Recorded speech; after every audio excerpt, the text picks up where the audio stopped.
Hello, नमस्कार, जय जोहार आप सभी को। मैं हूँ विनीता। हम एडीओ की तैयारी कर रहे हैं और सिलेबस में जो हमारा एक सेक्शन है आजीविका, अ, उसका हम इकाई 2 आज देखेंगे। आजीविका प्रदान करने में ग्रामोद्योग की भूमिका। ठीक है, तो आज का हमारा यही टॉपिक होगा, आजीविका प्रदान करने में ग्रामोद्योग की भूमिका। तो चलिए बहुत ज्यादा देरी नहीं करेंगे, आगे बढ़ते हैं।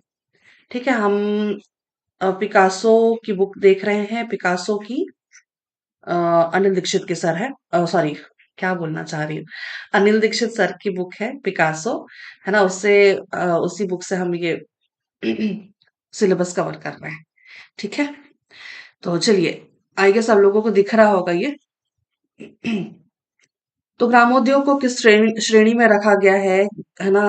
ग्रामोद्योग क्या होता है, क्या है ना। वो उद्योग जो 20,000 से कम आबादी वाले क्षेत्रों में स्थित होते हैं और जिनकी पूंजी जो है वो 50,000 रुपए तक होती है, उनको उसको हम ग्रामोद्योग की श्रेणी में रखते हैं, उसी को हम ग्रामोद्योग कहते हैं। यहाँ वही लिखा हुआ है, वह उद्योग जो 20,000 की आबादी वाले क्षेत्र में स्थित होते हैं और उसमें 50,000 तक का प्रति व्यक्ति पूंजी निवेश हो, ग्रामोद्योग की श्रेणी में रखा जाता है। ग्रामोद्योग के कितने प्रकार होते हैं? ग्रामोद्योग के 7 प्रकार हैं। खनिज आधारित उद्योग। खनिज आधारित उद्योग सिंपल सा है, जिस उद्योग में खनिजों का उपयोग किया जाता है वो खनिज आधारित उद्योग होते हैं, है ना। तो इसमें कौन कौन से खनिज आते हैं, जैसे कि चूना, लाइमस्टोन, स्लेट, पेंसिल निर्माण, प्लास्टर ऑफ पेरिस, सोना, चांदी, पत्थर, कटिंग, आभूषण निर्माण, रंग, गुलाल, चूड़ी, पत्थर, नक्काशी, ये सारी जो चीजें हैं, खनिज जो हैं, वो खनिज आधारित उद्योग में आते हैं। ठीक है, कृषि आधारित।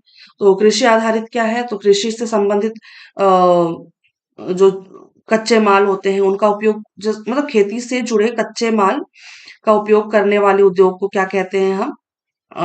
कृषि आधारित एवं खाद्य उद्योग। जैसे कि दलहन, खाद्य प्रसंस्करण उद्योग, गुड़, खांडसारी उद्योग, ताड़ का गुड़ उद्योग, फल और सब्जी प्रसंस्करण उद्योग, पटसन उद्योग, है ना, ऑयल इंडस्ट्री। तो है ना, तो ये सारी जो चीजें हैं, ये कृषि आधारित एवं खाद्य उद्योग के अंतर्गत आते हैं। पॉलीमर पॉलीमर एवं रसायन रसायन आधारित उद्योग, जहाँ पे प्लास्टिक और रसायनों से जुड़े वस्तुएं यूज होती हैं, अ, वो पॉलीमर एवं रसायन उद्योग होते हैं। खाल संबंधित जूते, साबुन, रबर, पीवीसी पाइप्स, मोमबत्ती, कपूर कपूर हो गया, प्लास्टिक, मेहंदी, केश, तेल, ये सारी जो चीजें हैं वो पॉलीमर रसायन आधारित उद्योग में आते हैं। अगला क्या है? वन आधारित उद्योग। वन आधारित उद्योग क्या है? जहाँ पे वनों से जुड़े, जंगल से जुड़े मिलने वाले, जो जंगलों में मिलते हैं ऐसे ऐसी वस्तुएं, है ना। तो वो उत्पाद जो वन आधारित उद्योग के अंतर्गत आते हैं, कागज, कत्था, गोंद, रबर, सिलाई, दिया सलाई, पटाखा, अगरबत्ती, बांस, कागज डिब्बे, जिल्दसाजी, खाद, खस, तेंदुपत्ता, वनोत्पाद संग्रहण। तो ये सारी जो चीजें हैं, है ना, ये वन आधारित उद्योग के अंतर्गत आते हैं। फिर क्या है? अगला है खादी को छोड़ कर टेक्सटाइल उद्योग। खादी को छोड़ कर के टेक्सटाइल उद्योग। एक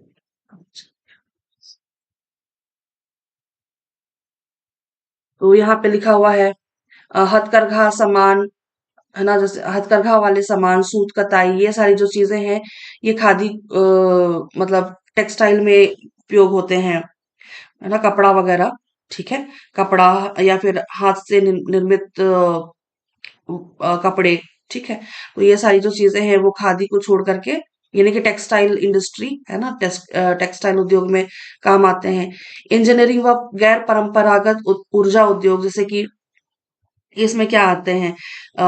जैसे कि धातु हो गया, बिजली और मशीन से जुड़े हुए उद्योग, है ना, इसको हम क्या कहते हैं? इंजीनियरिंग व गैर परंपरागत ऊर्जा उद्योग।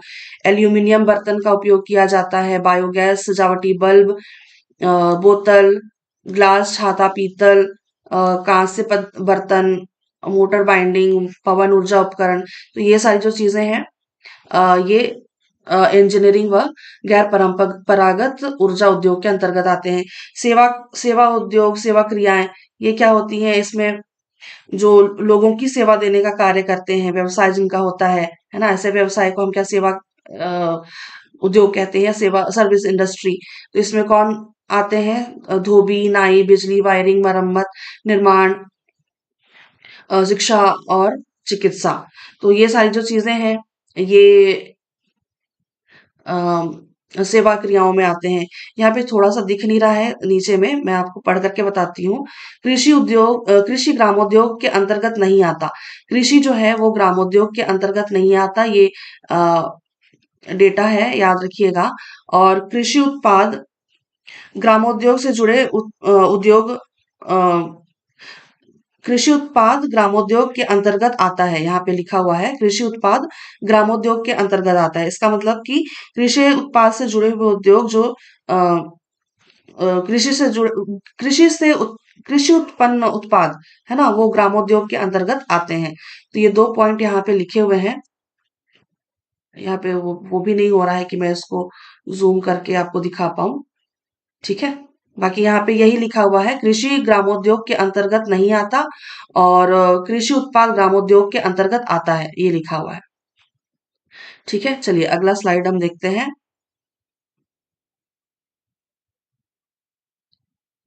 अगला है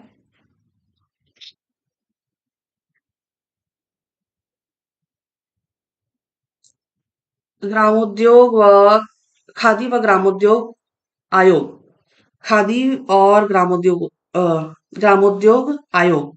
तो ये क्या है? खादी व ग्रामोद्योग आयोग, है ना? ये क्या है ना? ये एक संगठन है, सरकारी संगठन है ना, जो ग्रामीण इलाकों में खादी खादी मतलब हाथ से बनी हुई सूती वस्त्र, हाथ से बनी हुई सूती या ऊन ऊन के या फिर रेशम के वस्त्र, है ना, वो खादी में आते हैं, है ना?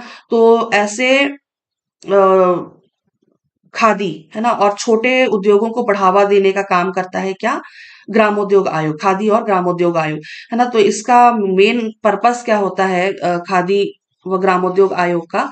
कि गांवों में रोजगार पैदा करना और पारंपरिक उद्योगों को बढ़ावा देना। क्योंकि खादी जो है ये हमारी परंपरा है ना? कई सालों से, कई वर्षों से ये चला आ रहा है ना? तो ऐसी चीजों को जो गांवों में छोटे स्तर पर या फिर बड़े स्तर पर तो बहुत ही कम देखने को मिलते हैं, बट छोटे स्तर पर छोटे उद्योगों को, यानी कि जो हाथ से बनी हुई जो चीजें होती हैं, सूती की सूती सूती कपड़े, ऊनी कपड़े, है ना, रेशम के कपड़े, और ये सारी जो चीजें हैं, है ना, तो इनको बढ़ावा देने का काम करती है क्या?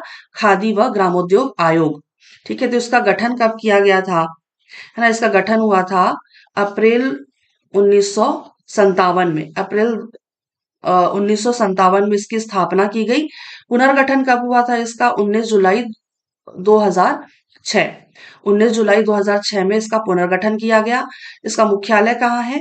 मुंबई में है। और गठन किसके सहयोग से या फिर कैसे बना, है ना? तो ये बना है खादी व ग्रामोद्योग आयोग अधिनियम 1956 के तहत ये बना है। ठीक है, तो खादी व ग्रामोद्योग आयोग अधिनियम 1956 के तहत इसका गठन किया गया। और मंत्रालय कौन सा है इसका? तो मंत्रालय, इसका विभाग जो है वो एमएसएमई मंत्रालय के अधीन कार्यरत सूक्ष्म लघु एवं मध्यम मंत्रालय। एमएसएमई का मतलब क्या होता है?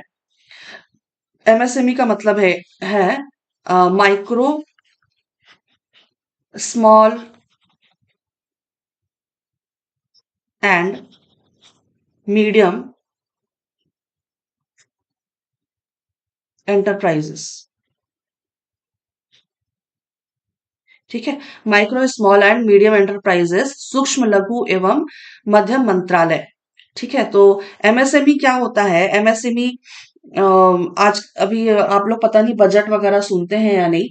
तो अभी जब बजट आया था, मतलब हर साल जब बजट आया था, मतलब आता है, तो हमारी जो माननीय वित्त मंत्री, माननीय निर्मला सीतारमण, उन्होंने एमएसएमई को काफी बढ़ावा देने के लिए कई सारे प्रावधान, सॉरी मतलब बजट पेश किया था उन्होंने।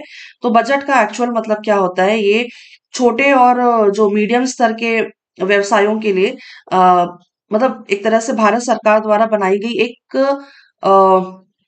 श्रेणी है या सीरीज है, कह सकते हैं एक श्रेणी है, अ, है ना, ताकि क्या हो सके कि उन्हें उनको आर्थिक सहायता मिल पाए, सब्सिडी मिल पाए, और इसके अलावा जो भी सुविधाएं हैं, है ना, वो दी जा पाए।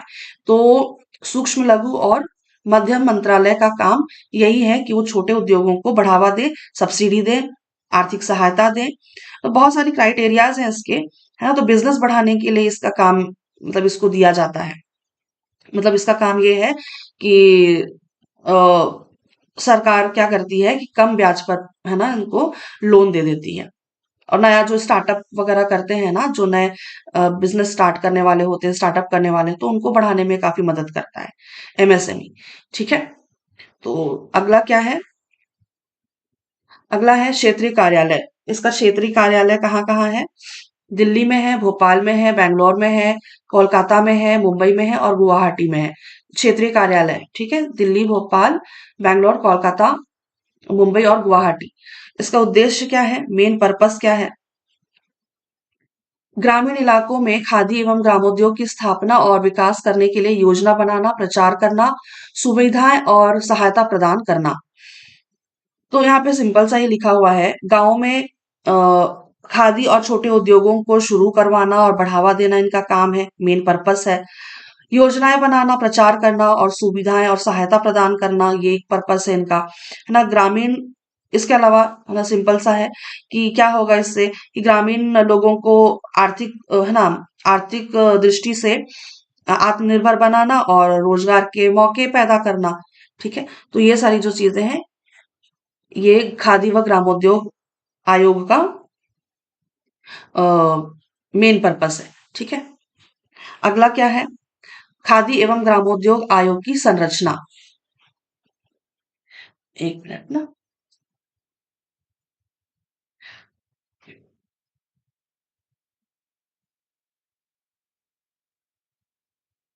एक सेकेंड आप थोड़ा सा जस्ट कीजिएगा।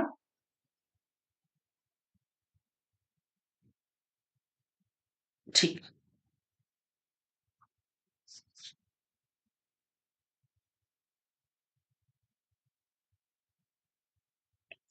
चलिए। अगला है खादी एवं ग्रामोद्योग आयोग की संरचना। आंचलिक सदस्य, इसमें एक पूर्णकालिक सदस्य तथा पांच अंशकालिक सदस्य होते हैं। विशेषज्ञ सदस्य, इसमें चार विशेषज्ञ सदस्य होते हैं। विपणन क्षेत्र का जानकार, विज्ञान एवं प्रौद्योगिकी का जानकार, ग्रामीण विकास का जानकार, मानव संसाधन विकास से संबंधित जानकार। और पदेन सदस्य होते हैं भारतीय स्टेट बैंक का अध्यक्ष, मुख्य कार्यकारी अधिकारी, जो खादी एवं ग्रामोद्योग आयोग के ही होते हैं, और वित्तीय सलाहकार, खादी एवं ग्रामोद्योग आयोग। ठीक है। तो यहाँ पे आंचलिक सदस्य का मतलब ये है, जो आंचलिक सदस्य यानी कि वहां पे जो आयोजक सदस्य होते हैं, है ना, जो चेयरपर्सन और मेंबर्स होते हैं, वो इनमें एक पूर्णकालिक सदस्य, पूर्णकालिक का सिंपल सा आप मतलब समझिए, पूर्णकालिक का मतलब होता है फुल टाइम मेंबर, है ना। पूर्णकालिक यानी कि फुल टाइम, और अंशकालिक मतलब पार्ट टाइम। ठीक है। जो एक सदस्य जो होगा, है ना, आंचलिक सदस्य में जो वहां के जो चेयरपर्सन या मेंबर्स में से एक सदस्य जो होगा वो फुल टाइम होगा, यानी कि पूर्णकालिक सदस्य होगा। और पांच कौन होंगे, पांच अंशकालिक यानी कि पार्ट टाइम सदस्य होंगे। विशेषज्ञ सदस्य यानी कि स्पेशलिस्ट, या इन्हीं को एक्सपर्ट कहेंगे, है ना। ये चार विशेषज्ञ होंगे, जो विपणन क्षेत्र का जानकार होगा, यानी कि विपणन क्षेत्र का मतलब मार्केटिंग, विपणन क्षेत्र मतलब मार्केटिंग। ठीक है। और विज्ञान एवं प्रौद्योगिकी का जानकार, यानी कि साइंस एंड टेक्नोलॉजी, है ना, इसके जानकार होंगे। और ग्रामीण विकास का जानकार होगा, एक्सपर्ट होंगे, रूरल डेवलपमेंट में एक्सपर्ट होंगे। और मानव संसाधन विकास से संबंधित जानकारी, यानी कि ह्यूमन रिसोर्स से संबंधित एक्सपर्ट होंगे। और इसमें पदेन सदस्य कौन होंगे? पदेन सदस्य यानी कि खादी एवं ग्रामोद्योग आयोग की संरचना में पदेन सदस्य कौन होंगे? यानी कि भारतीय स्टेट बैंक का अध्यक्ष, जो भारतीय स्टेट बैंक का अध्यक्ष जो होगा यहाँ पे, पदेन अध्यक्ष होगा यहाँ का। ठीक है। और मुख्य कार्यकारी अधिकारी जो खादी एवं ग्रामोद्योग आयोग के ही होंगे, पदेन होंगे। खाद्य मुख्य कारी सॉरी मुख्य कार्यकारी अधिकारी और वित्तीय सलाहकार भी कौन होंगे? खादी एवं ग्रामोद्योग आयोग के सदस्य ही होंगे। ठीक है। चलिए अगला देखते हैं। अगला है वार्षिक रिपोर्ट 2023-24 के अनुसार खादी व ग्रामोद्योग आयोग ने अपने 35 विभागीय और गैर विभागीय केंद्र के माध्यम से प्रशिक्षण का संचालन करता है। ठीक है। 35 विभागीय और गैर विभागीय केंद्रों के माध्यम से लोगों को उद्योगों में ट्रेनिंग देने का काम करता है। उत्पादित KVIC khadi and village industries commission उत्पादन का विपणन यानी कि मार्केटिंग 8 विभागीय बिक्री केंद्र खादी इंडिया और 18 शाखाओं और पूरे देश में खादी संस्थानों से संबंधित 8035 बिक्री केंद्र के माध्यम से किया जा रहा है। KVIC जो है ना, KVIC के 8 शाखाएं हैं, सॉरी 8 बिक्री केंद्र है। ठीक है। 8 बिक्री केंद्र KVIC के 8 बिक्री केंद्र हैं और 18 शाखाओं के अलावा 18 शाखा है, 18 शाखाएं हैं। और पूरे देश में है ना, पूरे देश में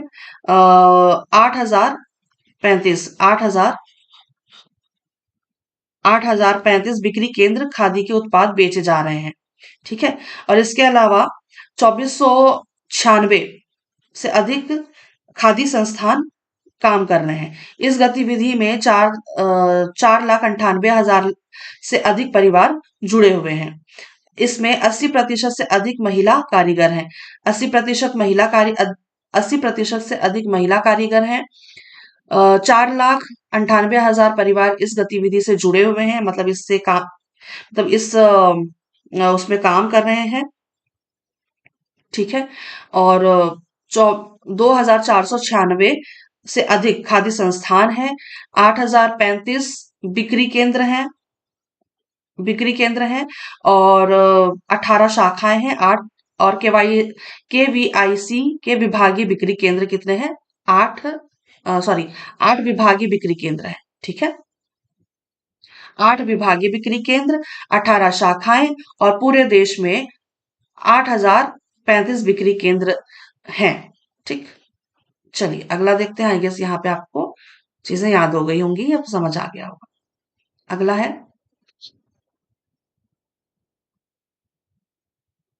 अगला है प्रधानमंत्री रोजगार सृजन कार्यक्रम। ये क्या है? ये भी एक सरकार की ऐसी योजना है जो लोगों को खुद, है ना, लोगों को खुद का व्यवसाय या स्वरोजगार शुरू करने के लिए सरकार की तरफ से वित्तीय सहायता दी जाती है। खास करके ये योजना जो है, ये गांव के और छोटे शहरों के जो बेरोजगार युवा हैं, है ना, उनको उद्योग धंधे शुरू करने के लिए आर्थिक मदद प्रदान करती है। ये जो है, ये पहले, मतलब ये प्रधानमंत्री रोजगार योजना और ग्रामीण रोजगार सृजन कार्यक्रम, इन दोनों से मिलकर के बना हुआ है क्या? प्रधानमंत्री रोजगार सृजन कार्यक्रम। ठीक है। PMEGP, prime ministers employment generation programme, prime minister employment generation programme, PMEGP। ठीक। ये शुरुआत कब हुआ था? इसकी शुरुआत हुई थी अगस्त 2018 में। प्रधानमंत्री रोजगार सृजन कार्यक्रम वास्तव में 2 योजनाओं का सम्मिश्रण है। प्रधानमंत्री रोजगार योजना जो अक्टूबर 1993 में आई, और ग्रामीण रोजगार सृजन कार्यक्रम जो अप्रैल 1995 में आई। 1993 में, अक्टूबर 1993 में प्रधानमंत्री प्रधानमंत्री रोजगार योजना और अप्रैल 1995 में ग्रामीण रोजगार सृजन कार्यक्रम, ये दोनों से मिलकर के प्रधानमंत्री रोजगार सृजन कार्यक्रम बना है। ठीक है। प्रधानमंत्री रोजगार सृजन कार्यक्रम एमएसएमई मंत्रालय के अधीन खाद्य खादी एवं ग्रामोद्योग द्वारा संचालित है। ठीक है। और इसके बाद क्या लिखा हुआ है, योजना क्रियान्वयन एजेंसी, मतलब अ, इस कार्यक्रम को इस योजना को कौन सी एजेंसी इम्प्लीमेंट कर रही है, तो राष्ट्रीय स्तर पर खादी एवं ग्रामोद्योग आयोग और राज्य स्तर पर राज्य खादी एवं ग्रामोद्योग बोर्ड, जिला आयोग, केंद्र एवं बैंक। ठीक है। तो ये योजना जो चल रही है, ये योजना का क्रियान्वयन या इम्प्लीमेंटेशन एजेंसी जो है ना, किस एजेंसी के थ्रू ये क्रियान्वित किया जा रहा है, तो राष्ट्रीय स्तर पर याद रखिएगा खादी एवं ग्रामोद्योग आयोग, और राज्य स्तर पर राज्य खादी एवं ग्रामोद्योग बोर्ड और जिला आयोग, केंद्र एवं बैंक। ठीक है। अगला देखते हैं इसके क्या उद्देश्य हैं। क्या उद्देश्य हो सकते हैं इसके, तो नए स्वरोजगार उद्यमों, परियोजनाओं, सूक्ष्म उद्यमों की स्थापना के माध्यम से देश के ग्रामीण क्षेत्रों के साथ साथ शहरी क्षेत्रों में रोजगार के अवसरों का सृजन करना। मतलब कुल मिलाकर के जो नए उद्योग हैं और नया स्टार्टअप जो करना चाह रहे हैं, है ना, उनको मदद करना, और जो ग्रामीण और छोटे शहरों के बेरोजगार युवा हैं, है ना, उनको काम देने के लिए स्वरोजगार का अवसर देना। यहाँ पे वही चीजें लिखी हुई हैं।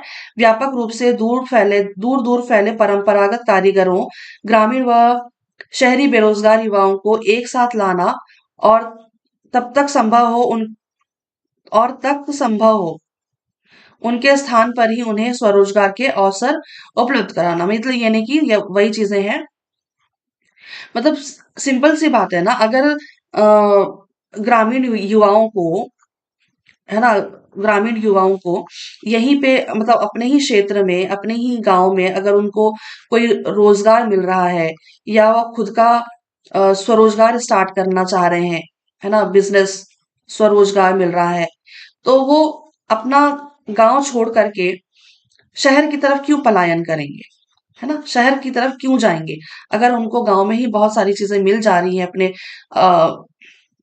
अपने इनकम के लिए, अपनी आय के लिए, अपना जीवन यापन करने के लिए, अपनी आजीविका के लिए, तो वो शहर छोड़ करके जाना पसंद क्यों करेंगे। तो वही चीजें यहाँ पे लिखी हुई है। देश में परंपरागत और भावी कारीगर का मतलब ये है कि देखो, देखिए क्या होता है कि ऐसा तो कोई भी व्यक्ति नहीं है जिसके पास कोई स्किल नहीं होगा, है ना, भगवान ने सबके पास बराबर सबको बहुत सारी चीजें दे करके भेजी हुई है, सबके पास सब कुछ है। बस इतना होता है कि वो अपनी कौशल को किस तरह से पहचान पाए। ठीक है। तो हर किसी के पास अपना एक स्किल होता है, बस उसको डेवलप करने की, उसका उसका विकास करने की आवश्यकता होती है। तो भावी कारीगर एवं ग्रामीण तथा शहरी बेरोजगार युवाओं के एक बड़े भाग को निरंतर और सतत रोजगार उपलब्ध कराना, ताकि ग्रामीण युवाओं का शहरी क्षेत्रों की ओर पलायन रोका जा सके। और इसके अलावा श्रमिकों और कारीगरों की मजदूरी अर्जन क्षमता बढ़ाना, और ग्रामीण तथा शहरी रोजगार के विकास दर बढ़ाने में योगदान देना। तो वही चीजें यहाँ पे लिखी हुई है ना, स्थायी स्थायी रोजगार देना, ताकि लोग गांव से शहर की ओर पलायन ना करें, और कौशल विकास यानी कि स्किल डेवलपमेंट को बढ़ावा देना, ताकि श्रमिकों की कार्य क्षमता बढ़े। ठीक है। तो ये सारी चीजें हैं जो उद्देश्य के अंतर्गत आती हैं, जो पीएमईजीपी के अंतर्गत हैं। ठीक है। ये सारे उद्देश्य हैं। और पीएमईजीपी के अंतर्गत वित्त पोषण के स्तर, यानी कि इनको आर्थिक सहायता कहाँ से मिलती है, यदि कोई नया उद्योग स्थापित करना चाहता है, तो सरकार उसको किस तरह से मदद करेगी। ठीक है। सरकार उसको किस तरह से मदद करेगी, चलिए देखते हैं। नए नए सूक्ष्म उद्यमों या इकाइयों की स्थापना के लिए, तो जो लाभार्थी की यहाँ पे इस तरफ दिया हुआ है, लाभार्थी की श्रेणी, यहाँ पे लाभार्थी का अंशदान यानी कि यानी कि जो लाभार्थी होगा वो स्वयं से अपनी तरफ से वो कितनी राशि पे करेगा, इन्वेस्ट करेगा, है ना? यहाँ पे ये दिया हुआ है, और सब्सिडी की दर जो सरकार की तरफ से मिलेगी उस प्रोजेक्ट के लिए, परियोजना लागत मतलब ये जो प्रोजेक्ट चल रहा है ना, उस लागत का। ठीक है। तो सामान्य श्रेणी में आने वाले वर्गों, मतलब जो लाभार्थी हैं, जो सामान्य श्रेणी में आते हैं, उन उसमें से जो लाभार्थी होगा उसको खुद को 10% का हिस्सा देना पड़ेगा, मतलब 10% उसको लगाना पड़ेगा। और सरकार की तरफ से सब्सिडी कितनी मिलेगी? जो शहरी क्षेत्र में रहते हैं उनको 15% और ग्रामीण क्षेत्र में रहने वालों को 25% की सब्सिडी मिलेगी। और विशेष श्रेणी में जो एससी, एसटी, ओबीसी या अल्पसंख्यक, महिला, भूतपूर्व सैनिक, विकलांग, पूर्वोत्तर क्षेत्र, पहाड़ी क्षेत्र और सीमावर्ती क्षेत्र, इसमें लाभार्थी को 5% स्वयं को लगाना पड़ेगा। और सब्सिडी जो शहरी क्षेत्र में रहते हैं उनको 25% और ग्रामीण क्षेत्र में रहने वालों को 35% लगाना होगा। ठीक है। तो यहाँ पे वही चीजें लिखी हुई हैं। आई गेस यहाँ पे बहुत कुछ समझाने जैसी कोई बात नहीं है। ठीक है। अगला हम देखते हैं। अगला है विनिर्माण। विनिर्माण क्षेत्र नोट दिया हुआ है यहाँ पे। ठीक है। नोट दिया हुआ है। विनिर्माण क्षेत्र के अंतर्गत परियोजना या इकाई के अधिकतम स्वीकार्य लागत 50 लाख रुपए जो वर्तमान में है ना, 50 लाख रुपए। मतलब अगर मैन्युफैक्चरिंग सेक्टर में, यानी कि जो विनिर्माण यानी कि मैन्युफैक्चरिंग होता है ना, ऐसे उद्योगों में जो ऐसे उद्योग या फिर ऐसी परियोजना या फिर ऐसी यूनिट जो चल रही होगी, तो उसमें अधिकतम लागत कितनी लगा सकते हैं? अधिकतम जो ऋण मिलेगी वो 50 लाख की मिलेगी। ठीक है। और व्यवसाय एवं सेवा क्षेत्र के अंतर्गत अंतर्गत परियोजना या इकाई की अधिकतम स्वीकार्य लागत कितनी है? तो 20 लाख रुपए। ठीक है। बिजनेस या कोई सर्विस सेक्टर में कोई प्रोजेक्ट चल रहा है तो उसमें अधिकतम ऋण जो मिलेगा कितना? 20 लाख रुपए। ठीक है। कुल परियोजना लागत की शेष राशि स्व अंशदान के अतिरिक्त बैंकों द्वारा प्रदान की जाएगी। अ, इसका मतलब ये है कि बैंक ही है ना कुल परियोजना लागत तय करेगा। यदि 50 लाख 50 लाख यानी कि उद्योग यानी कि मैन्युफैक्चरिंग में, और 20 लाख यानी कि व्यवसाय में। ठीक है। तो मतलब 50 लाख या 20 लाख से अधिक की लागत लग रही है तो सरकार कोई सब्सिडी नहीं देगी, और अधिक ऋण लेने के लिए क्या, बैंक से लोन लेना पड़ेगा। ठीक है। ये इसका सेंटेंस का मतलब ये है कि अगर 50 लाख रुपए उद्योग स्टार्ट करने के लिए, या फिर 20 लाख रुपए कोई व्यवसाय स्टार्ट करने के लिए से अधिक की लागत लग रही है, तो इसमें सरकार, है ना, सरकार कोई सब्सिडी नहीं देगा, है ना। वो बैंक ही डिसाइड करेगा कि मतलब कुल मिलाकर के ज्यादा अगर ऋण लेना है, अधिक ऋण लेना है, तो बैंक से लोन लेना पड़ेगा, अलग से लेना पड़ेगा। ठीक है। अगर कुल परियोजना लागत क्रमशः विनिर्माण एवं सेवा व्यवसाय के क्षेत्र के लिए 50 लाख अथवा 20 लाख से अधिक है तो शेष राशि बिना किसी सरकारी सब्सिडी के बैंक द्वारा प्रदान किया जाएगा। जो भी मैंने कहा ये वही चीजें हैं। ठीक है। अगला क्या है? मौजूदा पीएमईजीपी या आरईजीपी या फिर मुद्रा इकाई के अंत के उन्नयन के लिए दूसरा ऋण। इसका क्या मतलब है? इसका क्या मतलब है? दूसरा ऋण मतलब जो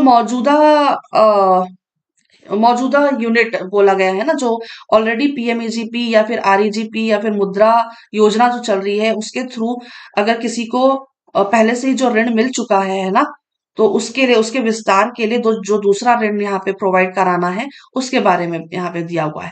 मौजूदा इकाइयों के उन्नयन के लिए यानी कि विस्तार के लिए, है ना, सभी श्रेणियों में जो लाभार्थी होगा उसका अंशदान कितना होगा? 10%, यानी कि उसका कंट्रीब्यूशन 10% का होगा, है ना। और सब्सिडी यानी कि सब्सिडी सरकार की तरफ से 15% मिलेगी सभी को, और पूर्वोत्तर क्षेत्र व पहाड़ी क्षेत्र में रहने वालों के लिए 20% की। ठीक है। और यहाँ पे क्या दिया हुआ है, उन्नयन हेतु विनिर्माण क्षेत्र के तहत परियोजना की अधिकतम लागत 1 करोड़ रुपए होगी, और अधिकतम सब्सिडी 15 लाख, और पूर्वोत्तर क्षेत्र और पहाड़ी राज्यों के लिए 20 लाख रुपए होगी। ठीक है। तो अधिकतम कितनी, 1 करोड़ रुपए, और अधिकतम सब्सिडी 15 लाख रुपए, पूर्वोत्तर क्षेत्र में और पहाड़ी क्षेत्र में 20 लाख रुपए की सब्सिडी। उन्नयन हेतु, ये अच्छा, ये विनिर्माण के लिए ना, ये मैन्युफैक्चरिंग के लिए, और उन्नयन हेतु यानी विस्तार के लिए सेवा और व्यवसाय क्षेत्र के लिए, सर्विस सेक्टर के लिए, इसके तहत अधिनियम परियोजना लागत कितना है, 25 लाख रुपए होगा, और अधिकतम सब्सिडी 3.75 लाख, और पूर्वोत्तर क्षेत्र और पहाड़ी क्षेत्र के लिए कितना, 5 लाख रुपए। ठीक है। ये सेवा और व्यवसाय क्षेत्र के लिए है। अगला देखते हैं। अगला है लाभार्थियों की पात्रता नए उद्यमों हेतु। इसमें पीएमईजीपी के लाभार्थियों की क्या पात्रता होगी, उसकी क्या एलिजिबिलिटी क्राइटेरियाज है नए उद्यमों हेतु, है ना, जो नया उद्यम या नया व्यवसाय जो स्टार्ट करना चाहते हैं, उसके लिए। ठीक है। देखते हैं। 18 वर्ष से अधिक आयु का कोई भी व्यक्ति, है ना, कम से कम कितना साल होना चाहिए, 18 साल। पीएमईजीपी के अंतर्गत परियोजना की स्थापना के लिए सहायता हेतु कोई आय सीमा नहीं होगी। मतलब अ, मतलब कोई आय सीमा नहीं होगी, मतलब कितना भी वो इन्वेस्ट, मतलब कितना भी वो अ, इस परियोजना के अंतर्गत स्थापना के लिए सहायता, मतलब कोई आय सीमा नहीं है इसकी। ठीक है। विनिर्माण क्षेत्र में 10 लाख रुपए, और व्यवसाय एवं सेवा क्षेत्र में 5 लाख से अधिक लागत वाली परियोजना स्थापित करने के लिए लाभार्थी की न्यूनतम शैक्षणिक योग्यता 8वीं कक्षा उत्तीर्ण होनी चाहिए। ठीक है। तो जो 10 लाख से अधिक, यानी कि व्यवसाय के क्षेत्र में, सॉरी, मैन्युफैक्चरिंग के क्षेत्र में जो 10 लाख से अधिक, और सेवा के क्षेत्र में 5 लाख से अधिक वाली पूंजी वाला उद्योग या व्यापार स्टार्ट करना चाह रहा है, तो लाभार्थी को कम से कम कितना, 8वीं पास होना आवश्यक है। पीएमईजीपी के अंतर्गत विशेष रूप से स्वीकृत नई परियोजनाओं के लिए एक ही इस स्कीम के अंतर्गत सहायता उपलब्ध है। पीएमईजीपी के तहत केवल नए उद्योगों को ही मदद दी जा रही है, जो पहले से उद्योग चल रहे हैं, है ना, उनको ये स्कीम या फिर ये सहायता नहीं मिल रही है। ठीक है। नई परियोजनाओं के लिए ये पात्र हैं। मौजूदा इकाई पीएमईजीपी, आरईजीपी या भारत सरकार अथवा राज्य सरकार की किसी भी अन्य स्कीम के अंतर्गत, तथा ये इकाइयां जो भारत सरकार या राज्य सरकार की किसी अन्य स्कीम के अंतर्गत सरकारी सब्सिडी का लाभ उठा चुकी हो, पात्र नहीं है। तो कुल मिलाकर के जो सरकार की तरफ से ऑलरेडी कोई योजना जो चल रही है, जैसे कि ये पीएमईजीपी या फिर आरईजीपी, या फिर इसके अलावा बहुत सारी जो योजनाएं सरकार की तरफ से चलाई जा रही हैं, उसका ऑलरेडी अगर किसी को सब्सिडी मिल चुका है, ऑलरेडी जब किसी को अगर सब्सिडी मिल चुका है या लाभ उठा चुके हैं, तो ऐसे लोगों को अ, ऐसे उद्योग स्टार्ट करने वालों के लिए ये पात्र नहीं है। ठीक है। सरकारी सब्सिडी का लाभ उठा चुके हैं, वो पात्र नहीं होंगे। अगला देखते हैं। अगला है लाभार्थियों का चयन। तो लाभार्थियों का चयन किस प्रकार से किया जाएगा। अ, लाभार्थियों का चयन जिला स्तर पर एक कार्यदल द्वारा चयन। कार्यदल का अध्यक्ष कौन होगा, जिला कलेक्टर होगा। कार्यदल में कौन शामिल होंगे, खादी एवं ग्रामोद्योग आयोग, राज्य खादी एवं ग्रामोद्योग बोर्ड, जिला उद्योग केंद्र व बैंकों के प्रतिनिधि शामिल होंगे। ठीक है। तो यहाँ पे भी ऐसा कुछ वो नहीं है समझाने जैसा। लाभार्थियों का चयन किस प्रकार से होगा, जिला स्तर पर होता है, जिला स्तर पर होगा एक कार्यदल के द्वारा। ठीक है, एक कार्यदल, एक समिति बनाई जाएगी, है ना, इसको टास्क फोर्स कमेटी कहते हैं, टास्क फोर्स कमेटी कह सकते हैं, है ना। उसके अध्यक्ष कौन होंगे? जिला कलेक्टर होंगे। और इस टास्क फोर्स में कौन शामिल होंगे? तो वो खादी एवं ग्रामोद्योग आयोग, राज्य खादी एवं ग्रामोद्योग बोर्ड, जिला उद्योग केंद्र व बैंकों के प्रतिनिधि शामिल होंगे। ठीक है। अगला है नकारात्मक गतिविधियां योजना के अंतर्गत लाभ नहीं दिया जाएगा। तो योजना के अंतर्गत किसको लाभ नहीं दिया जाएगा? पीएमईजीपी का जो लाभ है वो किसको नहीं मिलेगा? जो मीट वध करने करके तैयार किया हुआ से जुड़े उद्योग, मीट का प्रसंस्करण, डिब्बाबंदी व मांसाहारी खाद्य परोसना। तो जो मीट से जुड़े किसी भी उद्योग को लोन नहीं मिलेगा यहाँ पे। ठीक है। और बीड़ी, पान, सिगरेट आदि नशीली वस्तुओं का उत्पादन, तो ये सारी चीजें जो भी हैं, है ना, ये भी पात्र नहीं होंगे, ये भी नकारात्मक गतिविधि के अंतर्गत आते हैं। ये भी इस योजना का लाभ नहीं ले पाएंगे। कोई ऐसा होटल या ढाबा जहाँ पे शराब या मांसाहारी भोजन परोसा जाता हो, वो भी पात्र नहीं होंगे। कच्चे माल के रूप में तंबाकू का प्रयोग, ताड़ी निकालना व बेचना, ये भी पात्र नहीं है।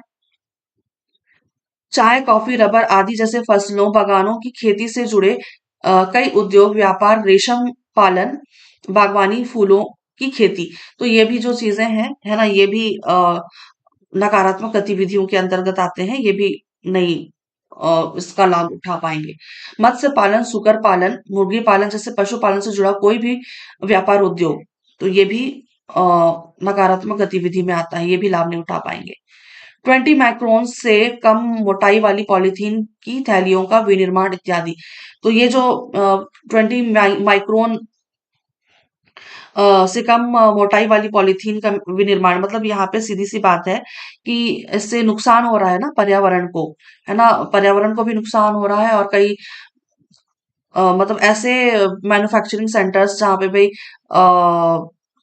जो पर्यावरण के अगेंस्ट है, तो वो भी नकारात्मक गतिविधि के अंतर्गत आते हैं, तो ये भी क्या लाभ नहीं उठा पाएंगे। इन सभी उद्योग व्यापार करने पर प्रधानमंत्री रोजगार सृजन कार्यक्रम का लाभ नहीं दिया जाएगा, अर्थात अपात्र होंगे। ठीक, अगला देखते हैं। अगला है छत्तीसगढ़ खादी एवं ग्रामोद्योग बोर्ड। इसका गठन कब हुआ था? इसका गठन हुआ था 20 जुलाई 2001 में, अधिसूचना इसकी जारी हुई थी। ठीक है। और इसका उद्देश्य क्या है? छत्तीसगढ़ में खादी एवं विभिन्न ग्रामोद्योगों के विकास के लिए ग्रामीण क्षेत्र में लघु खनिज एवं उद्योग की स्थापना करना, साथ ही ग्रामीण क्षेत्रों में रोजगार के अवसर सृजन करना, इसका उद्देश्य है। अगला है छत्तीसगढ़ खादी एवं ग्रामीण उद्योग बोर्ड द्वारा संचालित केंद्र। तो खादी एवं ग्रामोद्योग बोर्ड के द्वारा जो संचालित केंद्र हैं वो क्या क्या से हैं, कौन कौन से हैं? एक तो है उत्पादन केंद्र।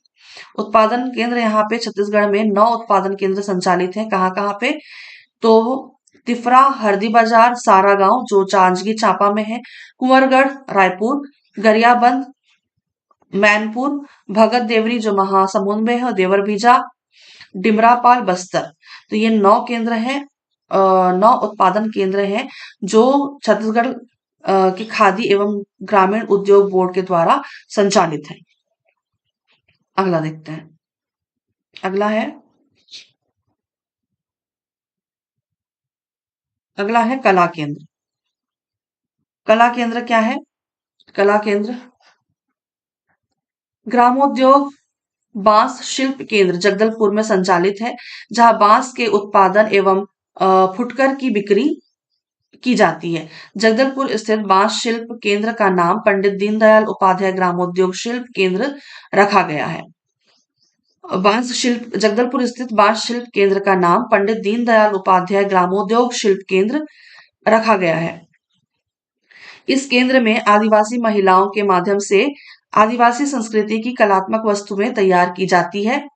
ठीक है। और इसके अलावा खादी एवं ग्रामोद्योग विक्रय भंडार, खादी एवं ग्रामोद्योग विक्रय भंडार बोर्ड के 3 विक्रय भंडार रायपुर, बिलासपुर, जगदलपुर में संचालित है।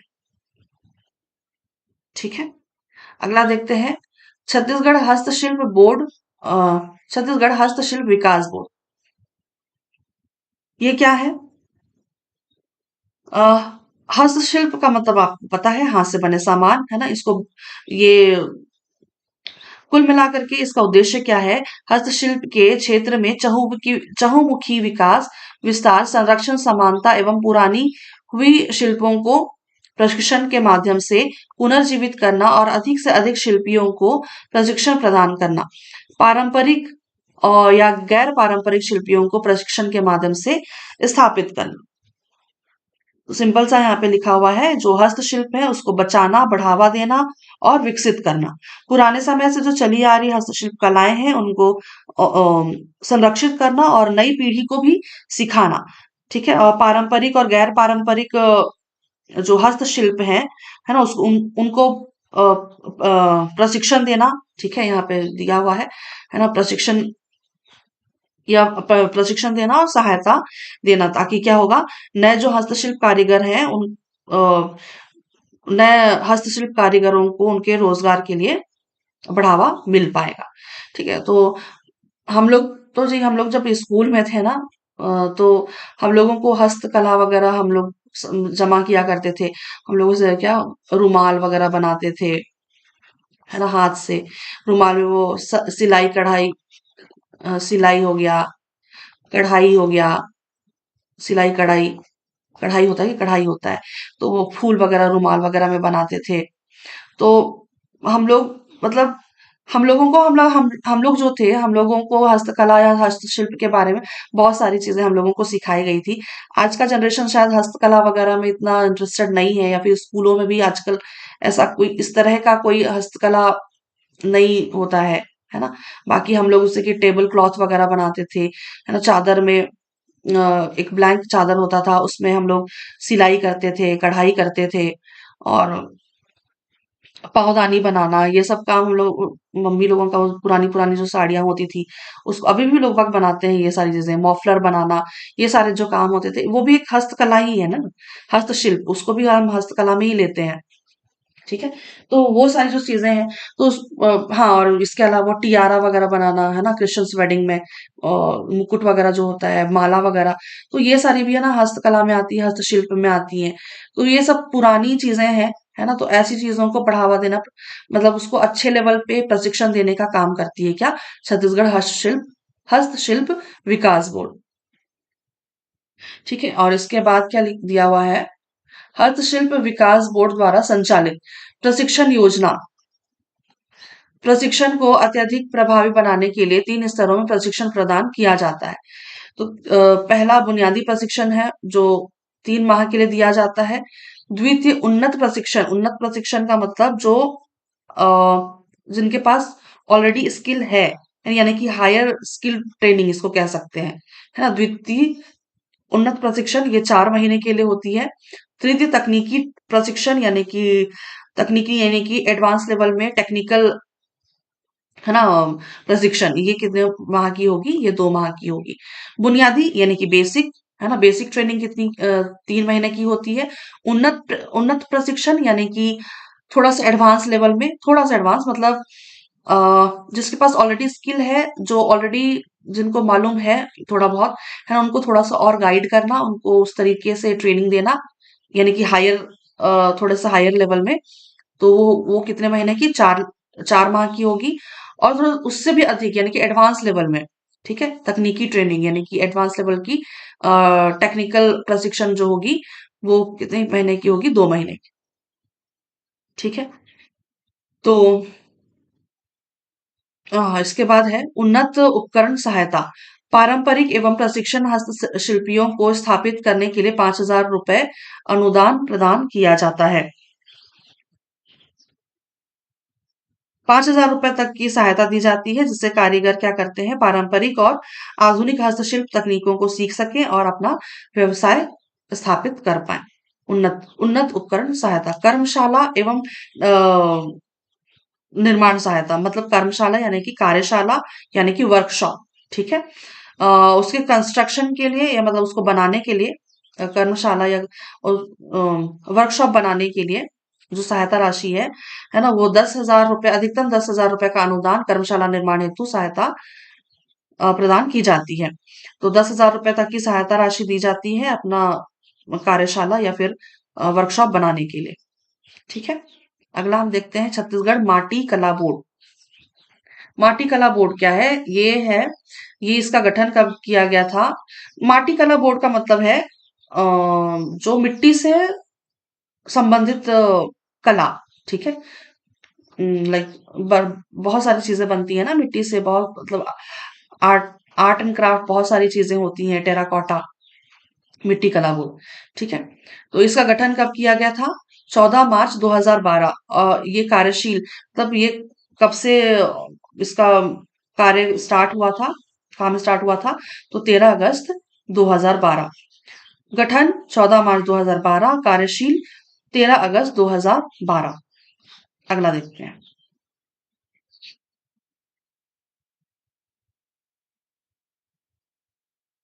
अगला है उद्देश्य। इसके क्या उद्देश्य हैं?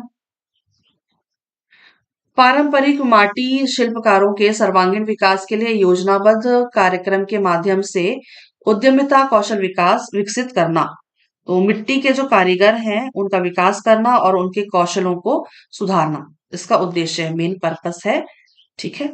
और योजनाबद्ध तरीके से योजनाबद्ध योजनाबद्ध तरीके से, है ना, मिट्टी के बर्तन हो गया, मूर्ति हो गया, है ना, उसके उत्पादों को बढ़ावा देना, ये उनका उद्देश्य है।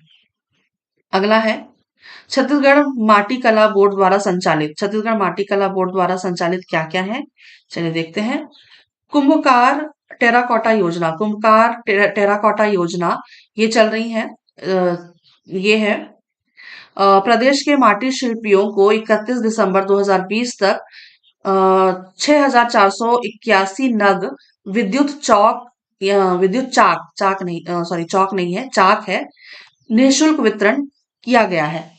तो मतलब अ, ये जो मतलब 6,481 नग विद्युत चाक, यानी कि इलेक्ट्रिक पोट्री व्हील जिसको कह सकते हैं, चाक मतलब वो जो बनाते हैं ना कुम्हार लोग, वो जो चक्की होता है, एक तरह का चाक, है ना, उसको कहते हैं। तो वो इलेक्ट्रिक व्हील, या फिर इसी को हम कह सकते हैं इंग्लिश में क्या, इलेक्ट्रिक पोट्री व्हील जिसको कहते हैं, है ना, इलेक्ट्रिक पोट्री, यहाँ लिख देती हूँ, इलेक्ट्रिक पोट्री व्हील। हिंदी में थोड़ा समझ में नहीं आता है, लेकिन थोड़ा इंग्लिश वाले जैसे कि पोट्री वगैरह, है ना, समझ में आ जाता है। ठीक है। तो ये जो है ना विद्युत चाक, ये है ये अ, वितरित किया गया है निःशुल्क। कितना? 6,481।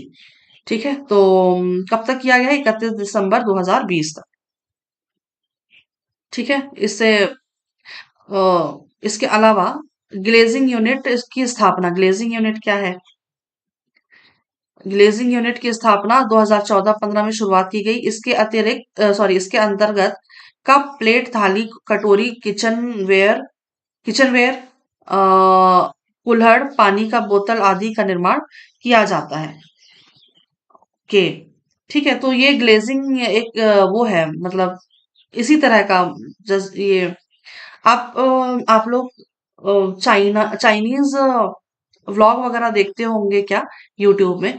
तो वहां पे बहुत सारी चीजें आप लोगों को देखने को मिलती है जो मिट्टी से बनी होती है। उनके जो आर्ट आर्ट होते हैं ना उनके, वो काफी अच्छे होते हैं। मैंने देखा हुआ है कि, मतलब मैं जब ऐसी कोई सा व्लॉग एक देख रही थी जिसमें मिट्टी से बहुत अच्छी अच्छी आर्ट बनाई जा रही थी।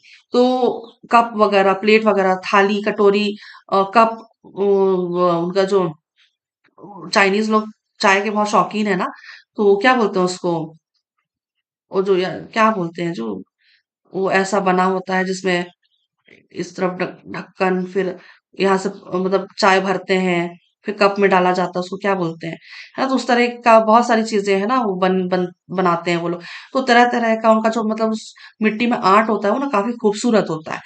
तो उसी तरह का यहाँ पे भी ग्लेजिंग यूनिट की स्थापना की गई, जो 2014-15 में बनी थी, ये योजना आई थी, मतलब ये इस यूनिट का स्थापना किया गया था। तो इसके अंतर्गत यही सारी चीजें आती हैं, है ना, किचन वेयर, कुल्हड़, पानी का बॉटल, ये सब बनाया जाता है। फिर इसके अलावा है आवासीय प्रशिक्षण योजना। दिसंबर 2016 में आई थी ये आवासीय प्रशिक्षण योजना। ये माटी शिल्पकारों को प्रशिक्षण हेतु 300 आवासीय प्रशिक्षण माटी शिल्पकारों को प्रशिक्षण हेतु 300 आवासीय प्रशिक्षण स्थापना की गई। प्रशिक्षण केंद्र होना चाहिए मेरे ख्याल से यहाँ पे। ठीक है, तो 300 आवासीय प्रशिक्षण केंद्र बनाए गए जहां पे माटी शिल्पकार जो है ना, माटी शिल्पकारों को नए और अ, उन्नत तरीकों से मिट्टी के उत्पाद बनाने का प्रशिक्षण दिया जाता है। ठीक है, ये कब स्टार्ट हुआ था? दिसंबर 2016 में। चलिए अगला देखते हैं। छत्तीसगढ़ राज्य हथकरघा विकास व विपणन सहकारी संघ, इसका नाम मेरे ख्याल से आप सभी सुना होगा आपने, है ना। तो ये 20 दिसंबर 2000 में स्टार्ट किया गया है। ठीक है, छत्तीसगढ़ राज्य हथकरघा विकास व विपणन सहकारी संघ, इसको इंग्लिश में हम क्या कहते हैं? इस Chhattisgarh state handloom development and marketing cooperative federation. ठीक है, इसका क्या उद्देश्य है?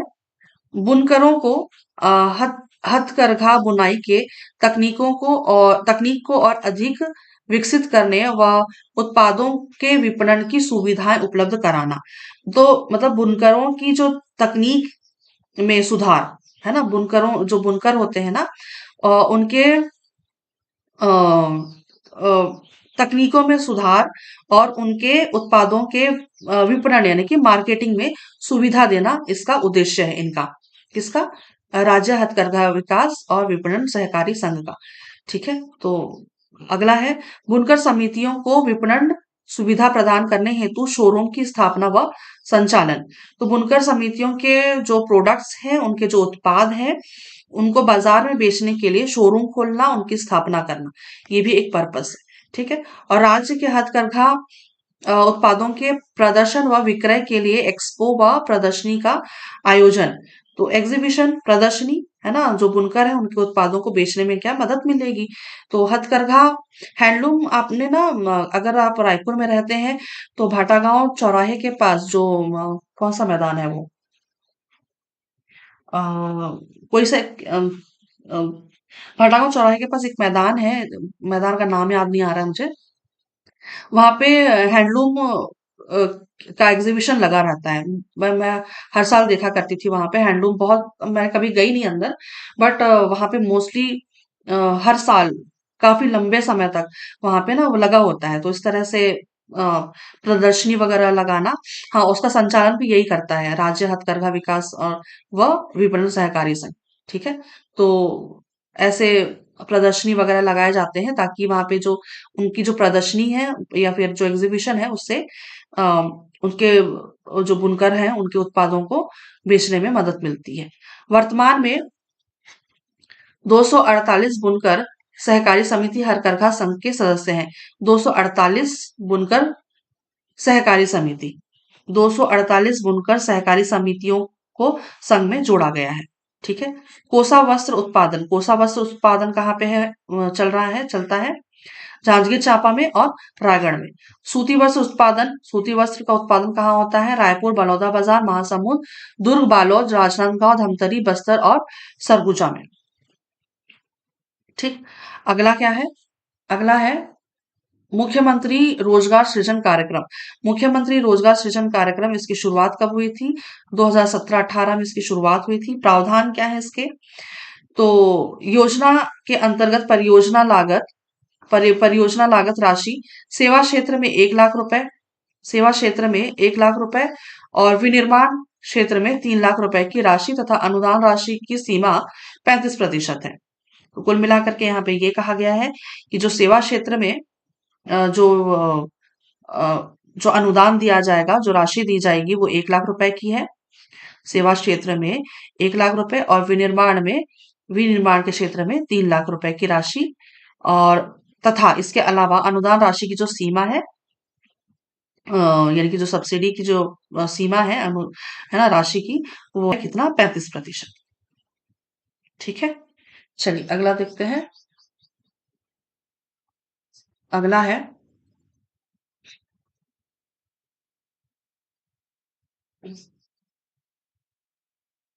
अगला है इसमें जिसमें लाभार्थी द्वारा 5% स्वयं का अंशदान विनियोजित है। जो पिछला हमने स्लाइड देखा ना, तो उसमें से उतनी राशियां तो 1 लाख रुपए और 3 लाख रुपए जो राशि जिनको मिल रही है, इसके अलावा जो लाभार्थी वो तो सरकार की तरफ से मिल रही है, ठीक है। तो लाभार्थी को अपना स्वयं का कितना 5% लगाना पड़ेगा। इस योजना के अंतर्गत ग्रामीण क्षेत्रों में SC ST OBC के लोगों को ग्रामोद्योग इकाई स्थापित करवाने व स्वरोजगार हेतु सहायता दी जाती है। ठीक है। चलिए अगला है क्या है, प्रधानमंत्री युवा स्वरोजगार योजना। इसका उद्देश्य क्या है? इस योजना के अंतर्गत इसका उद्देश्य है युवा वर्ग को आर्थिक दृष्टि से स्वावलंबी एवं योग्यता के अनुरूप स्वयं का रोजगार प्रारंभ करने हेतु बैंकों से ऋण प्राप्त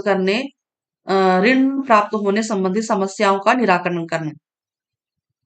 मुख्यमंत्री युवा स्वरोजगार योजना, तो यहाँ पे क्या है, इस योजना का उद्देश्य कि युवाओं को आर्थिक रूप से स्वतंत्र बनाना और उन्हें अपना खुद का व्यवसाय शुरू करने में मदद करना।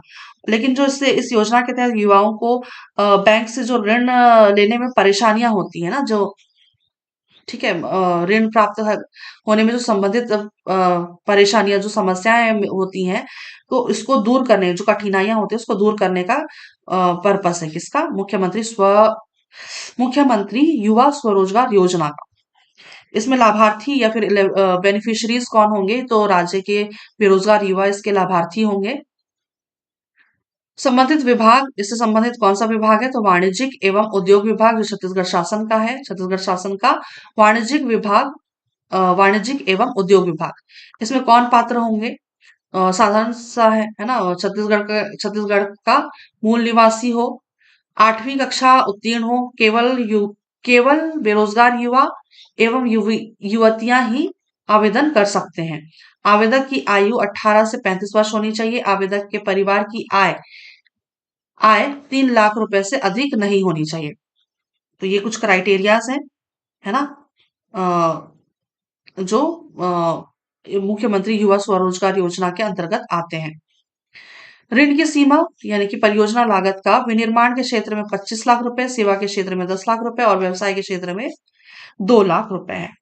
ठीक है, तो ये अधिकतम है। ठीक है, अधिकतम विनिर्माण यानी मैन्युफैक्चरिंग के क्षेत्र में अधिकतम 25 लाख रुपए और सेवा के क्षेत्र में अधिकतम 10 लाख और व्यवसाय के क्षेत्र में अधिकतम 2 लाख रुपए।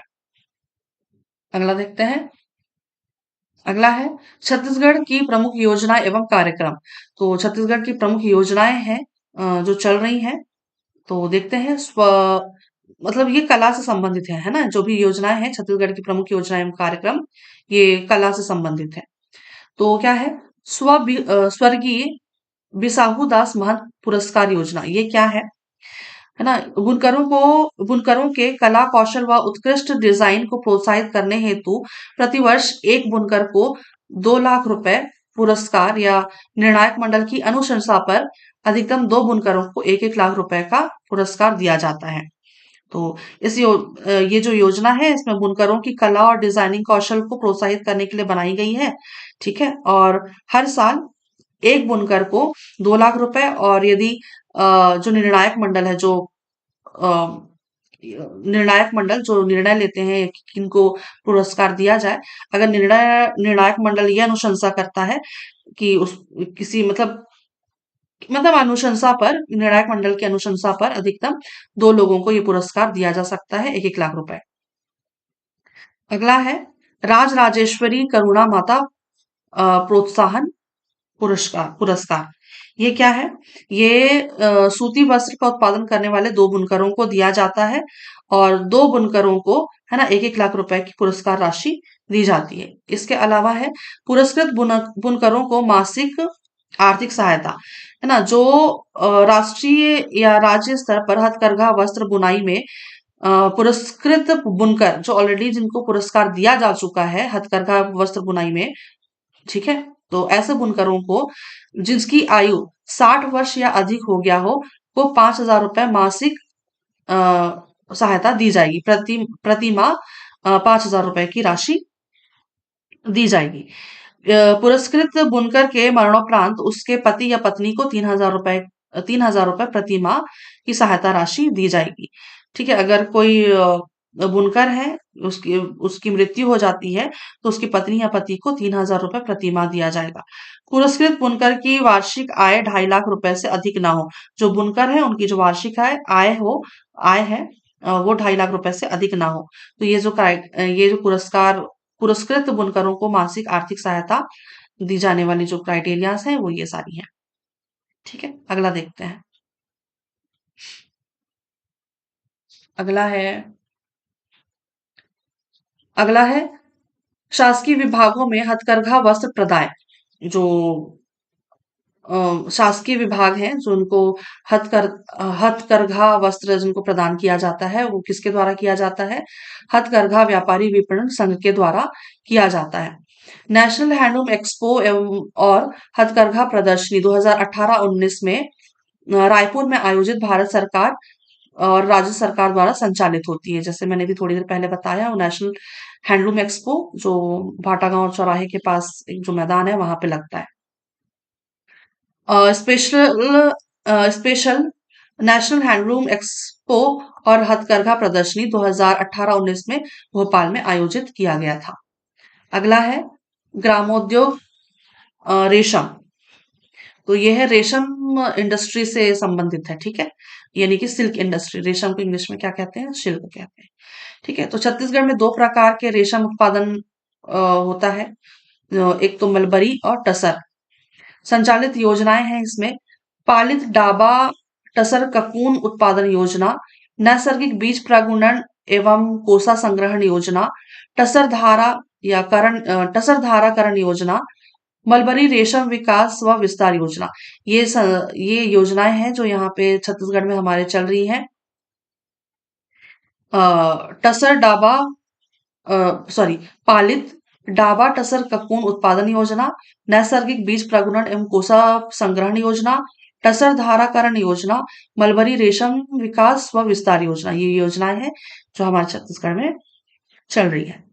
और रेशम उत्पादन में भारत अ, का स्थान है दूसरा। प्रथम स्थान है किसका? चीन का। तो रेशम उत्पादन में भारत का दूसरा स्थान है, प्रथम चीन का है। देश में टसर रेशम उत्पादन में छत्तीसगढ़ दूसरे स्थान पर है, प्रथम कौन सा है? झारखंड। प्रदेश में कुल 67 नहीं सॉरी 68 प्रदेश में कुल 68 रेशम केंद्र हैं। ठीक है, और 19 ककून रेशम केंद्र हैं। ठीक है, 68 रेशम केंद्र और 19 ककून रेशम केंद्र हैं। ठीक, अगला देखते हैं। अगला है सिडबी। सिडबी क्या है? SIDBI small industries development bank of India, भारतीय लघु उद्योग विकास बैंक। ठीक है, तो ये बैंक क्या है? मतलब small industries development bank of India, मतलब ये सरकारी बैंक ही है ना? जो ये कब स्थापित किया गया था? 2 अप्रैल 1990 में। इसका मुख्यालय कहाँ है? लखनऊ में। इसका उद्देश्य क्या है? लघु एवं मध्यम उद्योगों को ऋण साख उपलब्ध कराना।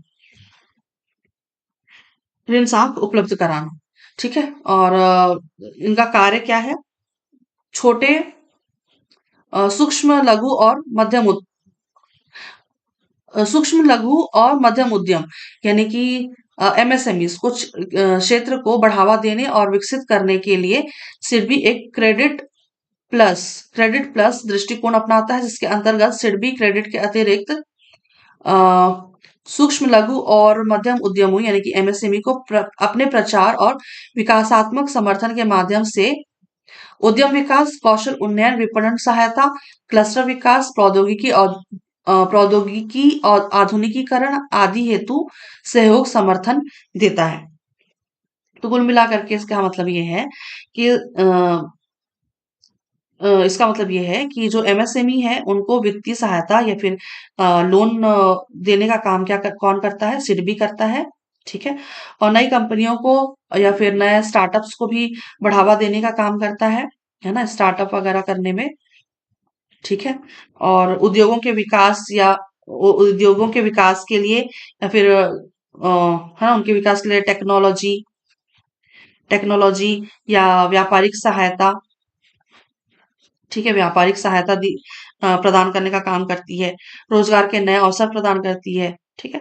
तो कुल मिलाकर के सिडबी का जो काम है वो, है ना, ये एक तरह का ऐसा बैंक है जो छोटे और मध्यम वर्गीय व्यापारियों को या व्यवसाय स्टार्ट करने वालों को लोन देने का काम करता है ना। इससे क्या होगा, जिससे वो अपने बिजनेस को आगे बढ़ा पाए और, है ना, रोजगार हो पाए, रोजगार के अवसर मिल पाए।